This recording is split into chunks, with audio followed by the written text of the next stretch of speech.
Galera, e aí, ó, segundo bloco na área, então venha comigo, ó. Agora a gente vai estudar mais ainda funções sintáticas em cima da vírgula. Então acompanha aqui comigo essas duas sentenças. O mendigo caminhava alegre e alegre o mendigo caminhava. E aí pensa comigo. Eu tenho aqui um verbo e aqui eu tenho o sujeito. Quem é que caminhava? O mendigo. Só que nesse contexto, quando eu digo que o mendigo caminhava alegre, a gente tem aqui um predicativo do sujeito. Beleza? Eu tenho o mendigo caminhava alegre. Então, eu tenho um sujeito, eu tenho um verbo e um predicativo do sujeito, que é uma estrutura externa em relação à concepção da classificação do adjunta de nominal e do predicativo. Agora, quando eu coloco aqui, alegre o mendigo caminhava, pensa comigo. Quem é que caminhava? O mendigo. Então, aqui eu tenho o verbo e aqui eu tenho o sujeito. Se o predicativo é uma estrutura externa, ele pode estar junto do sujeito? Não. Então, aqui eu tenho que colocar uma vírgula obrigatória. Por quê? Porque o predicativo é uma estrutura externa, então não pode estar colado no sujeito. Então, se a gente brincou aqui com este predicativo deslocado e ele estava do lado do sujeito, e ele é, na verdade, um predicativo do sujeito, porque não tem como imaginar que aqui é uma adjunta de nominal, a gente vai colocar aqui, neste caso, a vírgula obrigatória para isolar e mostrar que o mendigo estava alegre no momento em que caminhava, ok? Tranquilo? Agora, olha aqui. A gente também tem as situações para poder trabalhar a dúvida do adjunta de nominal com o predicativo do sujeito. E aí vocês vão reparar que aqui a gente botou o mendigo alegre caminhava e aqui a gente também botou o mendigo alegre caminhava. Só que eu tive marcas de pontuação, eu tive as vírgulas. Então pensa comigo. Na primeira frase, quem caminhava? O mendigo alegre. Então tudo isso é o meu sujeito. Tudo isso. E aí eu tenho a palavra alegre, que gramaticalmente é um adjetivo. Mas aí a gente já viu, né, galera? Se gramaticalmente é um adjetivo, sintaticamente só pode ter duas funções. Ou é um adjunta de nominal, ou é um predicativo. Agora, o adjunta de nominal é estrutura interna. Isso significa que vai estar dentro do sujeito e acompanhando o núcleo do sujeito. Ou então que vai estar dentro do objeto e acompanhando o núcleo do objeto. Aqui, não está dentro? Quem é o núcleo do sujeito? Não é mendigo? Então, um termo que acompanha um nome. Portanto, aqui eu tenho um adjunto a de nominal. Agora aqui, o mendigo, vírgula, alegre, vírgula, caminhava. Então, agora quem é que caminhava? O mendigo. Apenas o mendigo é o sujeito. Agora, este alegre não é um adjetivo? Merece ter uma função sintática. Merece. Na prova, pode ser que o avaliador, sem vergonha que só, ele coloca que isso daqui sintaticamente é um aposto. Muito candidato vai balançar, porque vai pensar, nossa, está entre vírgulas, realmente é um aposto. Só que é o seguinte, aposto é função de substantivo. Se aqui gramaticalmente é um adjetivo, é impossível que seja um substantivo. Se é um adjetivo, ou é adjunta de nominal, ou é predicativo. E aí, como eu disse a vocês, se está fora do sujeito e faz referência ao sujeito, é um predicativo do sujeito, ok? Tranquilo? Para a gente poder reforçar isso um pouquinho mais, eu vou colocar aqui algumas sentenças. Olha só. O aluno atento fez o dever. O atento aluno fez o dever. O aluno fez atento o dever. E o aluno, vírgula, atento, vírgula, fez o dever.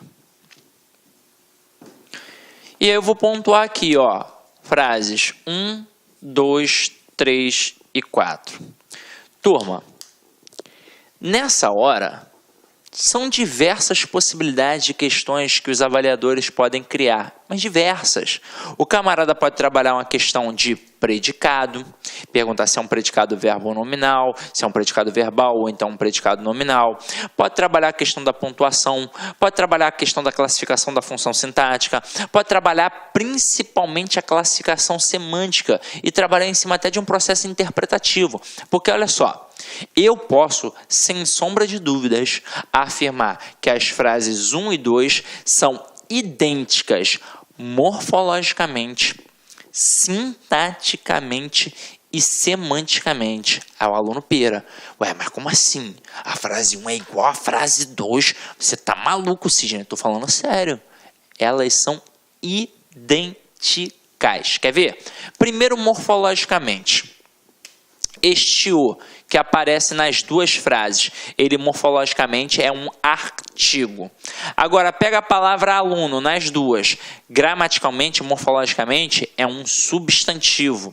Pega a palavra atento nas duas, morfologicamente, gramaticalmente, é um adjetivo. E o fez aqui é do verbo fazer, então um verbo.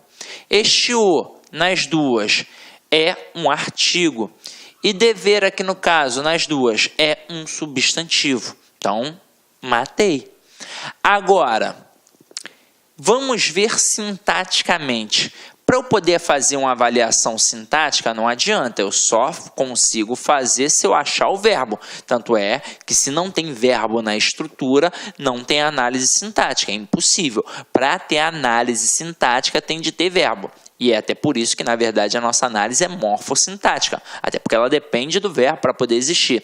Porque para eu, por exemplo, começar a pensar nos termos essenciais, para eu pensar num sujeito, para eu pensar num predicado, tem que ter o verbo. Porque eu tenho que perguntar a esse verbo quem é o sujeito.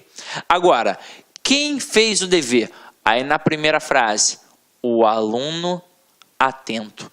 Tudo isso é o meu sujeito. E na segunda frase, quem foi que fez o dever? O atento aluno. Então, aqui tudo isso também é o sujeito. Aí o que o avaliador espertamente pode fazer? Na frase 2, ele pode te induzir ao erro. Ele pode destacar a palavra atento e perguntar qual é a classe gramatical, qual é a função morfológica. Muito candidato nesta hora vai pensar assim: eu aprendi que o artigo vem antes do substantivo. É o atento aluno? Então aqui, ó, se tem um artigo e o artigo serve para substantivar qualquer elemento, aqui é substantivo. Aí o aluno vai marcar substantivo. Só que é o seguinte, o artigo ele vem antes do substantivo? Ele vem antes, mas ele não vem imediatamente antes do substantivo. E aí é o seguinte, se aqui eu tenho uma estrutura que funciona como sujeito, e para eu achar o sujeito, depois eu tenho de achar o núcleo do sujeito, porque somente esse camarada vai concordar com o verbo, quem sempre é o núcleo do sujeito? Quem sempre é o termo determinado? É o substantivo. E aqui eu tenho um substantivo, que é a palavra aluno. Então, tanto na frase 1 quanto na frase 2, a palavra aluno funciona como núcleo do sujeito. Então, o artigo, nas duas frases, está fazendo referência a quem? Ao núcleo do sujeito. Então, na frase 2, também é a palavra aluno. Então, este artigo não está antenado, não está interligado à palavra atento. Então, opa, matei. Então, gramaticalmente atento nas duas, gramaticalmente, funciona como adjetivo. Agora, em relação à função sintática, a gente já sabe que o adjetivo só pode ter duas funções sintáticas, ou é um adjunto adnominal, ou é um predicativo. É claro, eu não tenho essa dúvida quando tem verbo de ligação, porque se tem verbo de ligação, obrigatoriamente eu tenho um predicativo do sujeito até. Agora, se não tem verbo de ligação, e é o caso aqui, não tem, eu tenho de avaliar se é uma característica permanente ou se é uma característica não permanente. O adjunto adnominal, ele tem uma característica permanente, significa que é aquilo sempre. E o predicativo, ele tem uma característica não permanente, significa que aquilo acontece apenas de vez em quando. Então, aqui no caso, eu poderia brincar com o aluno perguntando: e aí, semanticamente são idênticas? O aluno da frase 1, ele é atento sempre, o aluno da frase 2 é atento de vez em quando, e isso ia provocar uma dúvida enorme na cabeça do aluno. Agora, você tem de saber, tem de ter a certeza que o adjunto adnominal é uma estrutura interna. Então, aquele adjetivo está dentro da estrutura do sujeito ou dentro da estrutura do objeto. E por isso eu vou chamar de adjunto adnominal, porque ele vai acompanhar aquele núcleo do sujeito ou do objeto. Agora, se ele está fora da estrutura do sujeito, ou se ele está fora da estrutura do objeto, e ainda assim faz referência ou ao sujeito ou ao objeto, então é um predicativo ou do sujeito ou do objeto, respectivamente. Então aqui, como esse adjetivo está dentro do sujeito, sintaticamente ele funciona... Olá, meus amigos, minhas amigas, sou o professor Luiz Antônio Carvalho, com muito prazer, muita satisfação, estou aqui para convidar vocês aí para a nossa caminhada junto à aprovação do concurso de auditor fiscal da Receita Estadual do Estado da Bahia, Cefaz Bahia 2018. Concurso esse que já foi autorizado, concurso esse que nós estamos aguardando a publicação do edital com muita ansiedade. Se Deus quiser, esse ano vai ser publicado esse edital. Olha, detalhe. Gente, esse nosso curso aqui é um pré-edital. Um concurso como esse de auditor fiscal, gente, ele é muito complexo, são várias disciplinas. Se você não estiver estudando com antecedência, com planejamento e foco, pode ter certeza que você vai ser mais um na multidão. E claro, nós aqui da Lá Concursos, nós temos uma metodologia de ensino chamada de Personal Coach. Personal significa pessoal e coach significa treinador. Você vai ter um programa de estudos específico e focado no concurso Cefaz Bahia aqui na Lá Concurso. O nosso curso, ele custa apenas 10 parcelas de R$ 60. Você terá direito a 180 dias de acesso. Durante esse período, você vai ter aí direito a todas as atualizações a custo zero. E detalhe, vamos supor, você se matriculou hoje, se Deus quiser, o concurso aí vai ser publicado, foi publicado daqui 15 dias. E o conteúdo do curso do pré-edital é diverso do conteúdo do pós-edital, você fique tranquilo, porque dentro do prazo de acesso, nós iremos atualizar a custo zero. Nós aqui da Lá Concurso, em 2018, no nosso plano estratégico, nós tomamos aí a decisão de entrar de cabeça nos concursos de carreiras fiscais, né? E com isso, nós já temos no site publicado da Lá Concurso Cefaz Goiás, temos aí Cefaz Goiás, temos Cefaz DF, Cefaz Bahia, Cefaz Rio Grande do Sul e Cefaz Santa Catarina. Já temos 5 cursos de carreiras fiscais em andamento aqui na Lá Concurso, tá certo? Quer saber mais? Se inscreva no nosso canal, siga lá no nosso Instagram, porque no Instagram nós temos todas as segundas-feiras uma live que nós falamos sobre carreiras fiscais com o professor André Fantoni, que ele é fiscal também, auditor fiscal, ele é um grande especialista, um coach específico de concurso de carreiras fiscais. Bacana, meus amigos, espero vocês. Fui, tchau! Clique lá.